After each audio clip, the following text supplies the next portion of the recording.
नाशिकमधील मटण आणि चिकन विक्रीची दुकानं आज सुरूच राहणार आहेत। महापालिकेच्या निर्णयाविरोधात खाटीक समाज आक्रमक झाला। 15 ऑगस्टला कत्तलखाने बंद ठेवण्याच्या निर्णयाला विरोध करण्यात येतोय।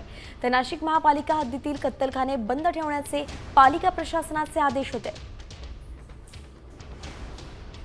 आज स्वातंत्र्य दिनाच्या दिवशी नाशिक महापालिका हद्दीतील सर्वच कत्तलखाने बंद ठेवण्याचे आदेश नाशिक महापालिकेने दिलेले होते आणि तशा पद्धतीचे नोटीस ज्या आहेत त्या देखील शहरामधले जे कत्तलखाने आणि चिकन मटनचे मार्केट आहे त्या ठिकाणी लावण्यात आलेले होते।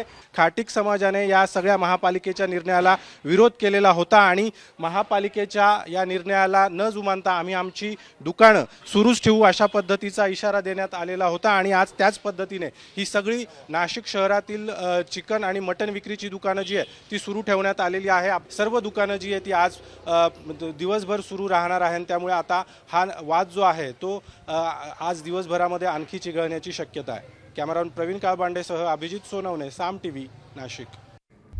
आता isakal.com आहे देशातील नंबर 1 ची मराठी न्यूज वेबसाईट। प्रत्येक अपडेटसाठी isakal.com ला नक्की भेट द्या।